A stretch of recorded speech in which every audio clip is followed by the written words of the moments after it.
अस्सलाम वालेकुम नाज़रीन, आप देख रहे हैं प्रोग्राम मंदिर की बात मुज़म्मिल सोहरवैदी के साथ। मैं हूँ आपकी मेज़बान इक़रार रियाज़। हमारे साथ मौजूद है मुज़म्मिल सोहरवैदी।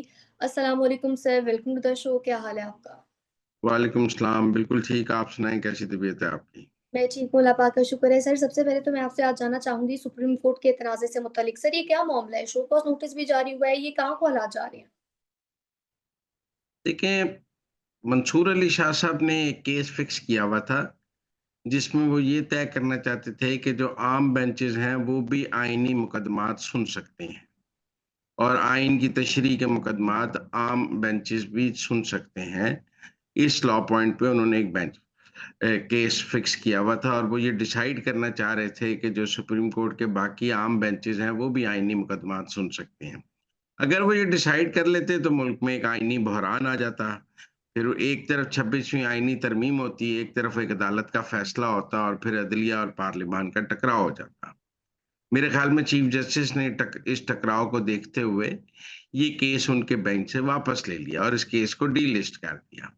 मंसूर अली शाह साहब का चूँकि इस केस में ज़ाती दिलचस्पी है और वो इससे पहले भी 2 दफ़ा 26वीं आईनी तरमीम के को ख़त्म करने का बेंच बनाने की बात कर चुके हैं और वो समझते हैं कि अगर 26वीं आईनी तरमीम ख़त्म हो जाए, तो वो मुल्क के चीफ जस्टिस बन जाएँगे, उनका ज़ाती इंटरेस्ट है। इसलिए जिस केस में जज का ज़ाती इंटरेस्ट हो, उस केस को जज को बतौर जज तो नहीं सुनना चाहिए। उस केस में वो फ़रीक हो सकता है, वो मुद्दई हो सकता है, लेकिन वो जज नहीं हो सकता। मैं समझता हूँ 26वीं आईनी तरमीम के हवाले से कोई भी मुकदमा नहीं सुनना चाहिए मंसूर अली शाह को क्योंकि वो तो खुद चीफ जस्टिस बनना चाहते हैं ना, उनका बायस्ड ओपिनियन है 26वीं आईनी तरमीम के बारे में। बहरहाल उन्होंने एडिशनल रजिस्ट्रार को बुलाया, एडिशनल रजिस्ट्रार ने बताया कि जजेस कमेटी ने ये केस आपसे डीलिस्ट कर दिया है, उन्होंने उस पर उसको तौहीन अदालत का नोटिस दे दिया। दूसरी तरफ आईनी बेंच ने 26वीं आईनी तरमीम के हवाले से मुकदमात 27 जनवरी को लगा लिए हैं। अब ये एक तनाज़ा है। मंसूर जी। अली शाह साहब ये चाहते हैं कि आईनी बेंच और सुप्रीम कोर्ट के बाकी बेंचेस में तफरीक खत्म हो जाए और आईनी बेंच की हैसियत ही खत्म कर दी जाए और कहा जाए कि हर बेंच जो होगा वो आईनी बेंच होगा और उसके सामने अगर कोई आईनी मुकदमा आएगा तो वो सुन सकेगा। 26वीं आईनी तरमीम ये बात नहीं कहती, वो कहती है कि अगर आइन से रिलेटेड कोई मुकदमा होगा तो वो आईनी बेंच ही सुनेगा। अब मंसूर अली शाह साहब तो आईनी बेंच में है नहीं, उनको जुडिशल कमीशन ने आईनी बेंच में डाला नहीं है। वो समझते हैं कि उनसे ज़्यादा आइन किसी को आता नहीं है और वो आईनी बेंच से बाहर हैं, तो लिहाज़ा आइन बड़े खतरे में है।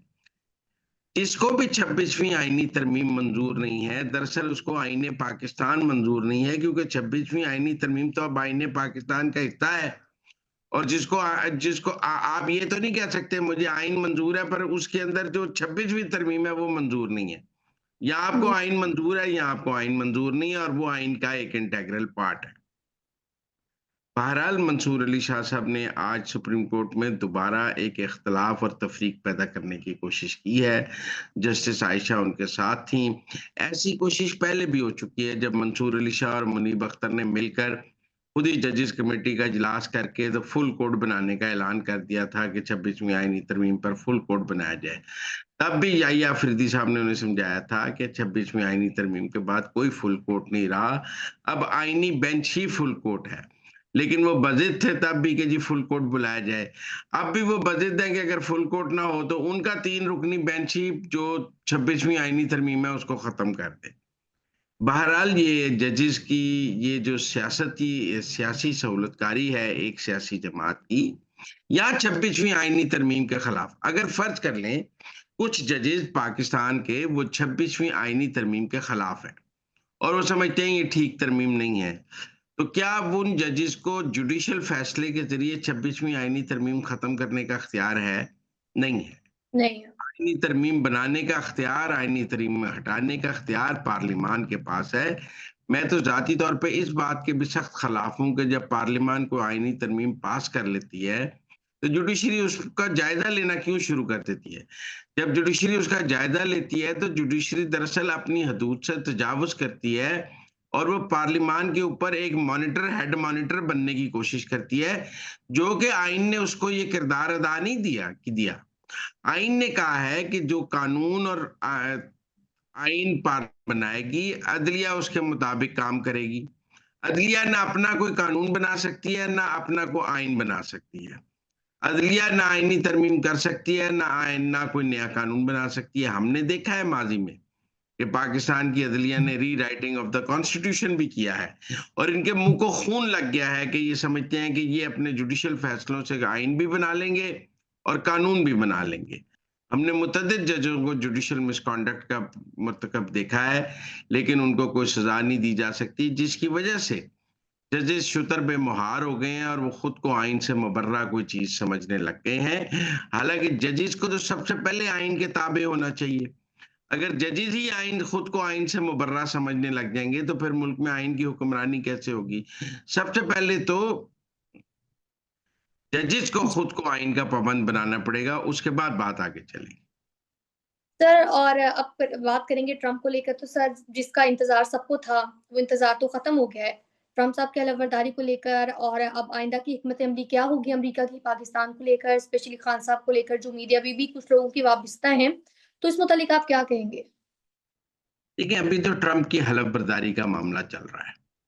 एक पाकिस्तानी निजाद साजिद तारड़ हैं, रिपब्लिकन, उनके बारे में पीटीआई ओवरसीज वालों का ये कहना था, बिलखसूस पीटीआई यूएसए का, कि उनका रिपब्लिकन पार्टी से कोई ताल्लुक नहीं है और उन्हें रिपब्लिकन पार्टी की सीनियर मीटिंग में बुलाने पर पाबंदी है, लिहाजा वो ट्रंप पॉलिसी पर बयान नहीं दे सकते। अब साजिद तारड़ साहब ने अपनी तस्वीर शेयर की हैं कि वो डोनाल्ड ट्रंप की हलफबर्दारी की इनॉग्रल मीटिंग्स में शरीक हैं, और ट्रंप जूनियर और कांग्रेस के स्पीकर और सबके साथ उन्होंने अपनी तस्वीरें शेयर की हैं और कहा है कि मैं तो यहाँ मौजूद हूँ हलफबर्दारी में, अगर किसी को ये शक है कि मैं रिपब्लिकन नहीं हूं तो वो देख ले। इसी तरह बहुत सारे लोग, बिलावल भुट्टो, मोहसिन नकवी, ये सब लोग ट्रंप की हलफबर्दारी में गए हैं अपनी जाती हैसियत में, पाकिस्तान के सफीर भी। लेकिन अभी तक कोई नामवर पीटीआई का रहनुमा ये नहीं कह सका कि उसको ट्रंप की हलफबर्दारी में बुलाया गया है। जी।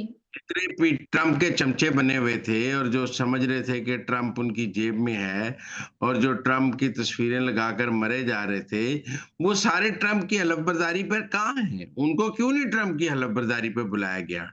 वो जो कह रहे थे कि हम और ट्रंप एक चीज हैं, आज ट्रंप की टेबल पर इमरान खान की तमाम वो जो ट्रंप के खिलाफ ट्वीट्स किए हैं पाकिस्तान की हुकूमत के अहलकारों ने, वो आज ट्रंप की टेबल पे होंगे।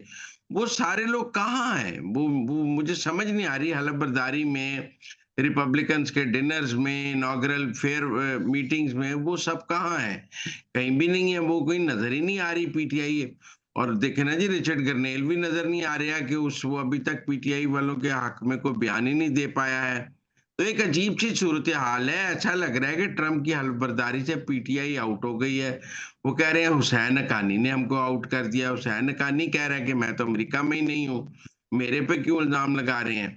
समझ नहीं आ रही कि पीटीआई को ट्रंप की हलफबर्दारी से किसने आउट किया है, क्योंकि उनका कोई भी लीडर ट्रंप की हलफबर्दारी में नज़र नहीं आ रहा और कोई एक्टिव भी नज़र नहीं आ रहा। वो जिन्होंने अपनी डीपीज़ पर ट्रंप की तस्वीरें लगाई हुई थी और ट्रंप को अप्पू जी बनाया हुआ था, फिर रिचर्ड गरनेल की तस्वीरें लगाई हुई थी, वो सब भी इस तरह खामोश हो गए हैं, जैसे ट्रंप अमेरिका का सदर है ही नहीं या वो अमेरिका में है ही नहीं। जी सर, मैं यहाँ पर आपसे एक सवाल और करना चाहूँगी, जिस तरह कल हमने अपने प्रोग्राम में डिस्कस किया था कि जो रिचर्ड गरनेल की पीआर कंपनी थी, जो कि उनको सिर्फ़ गाइडलाइंस दे रही थी, उनकी पेमेंट रुकी हुई थी, और जिस तरह आपने कहा था कि शहबाज़ गिल उनके पैसे खा गए हैं, तो क्या उनको अकाउंटेबल करने वाला कोई नहीं है कि जो इतनी फंडिंग जमा होती है ओवरसीज़, स्पेशली यूएसए में, तो ये जो खुर्द-बुर्द कर देते हैं, तो कोई निज़ाम नहीं है वहाँ पर?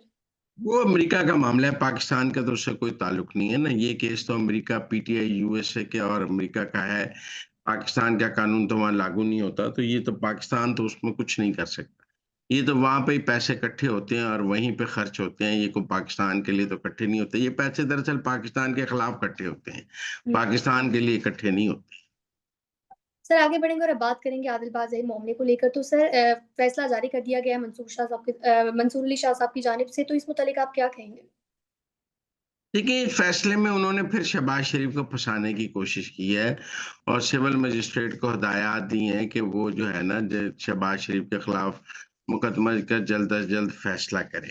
जो ये कहा जाता था कि अगर मंसूर अली शाह साहब मुल्क के चीफ जस्टिस बन गए तो वो शहबाज शरीफ को अगले दिन जेल भेज देंगे, वो गलत नहीं था। आप मंसूर जी। अली शाह साहब का हर फैसला पढ़ लें जिसमें कोई शहबाज शरीफ हो, उनकी कोशिश होती है कि मैं अभी शहबाज शरीफ को जेल भेज दूं, यहीं से जेल भेज दूं। अब इस मामले में भी उन्होंने सिविल मजिस्ट्रेट को हदायत जारी कर दी हैं कि जी फौरी तौर पे फैसला करें, लेकिन मैं समझता हूं कि ये फैसला शहबाज शरीफ के हक में आएगा। अगर वो समझते हैं कि वो इस तरह शहबाज शरीफ को जेल भेज सकते हैं, तो मेरे ख्याल में ये उनकी गलत राय है। तो नाज़रीन, ये थी आज के अंदर की बातें। आपसे मुलाकात होगी अगले प्रोग्राम में। हमें दीजिए इजाज़त। अल्लाह निगहबान।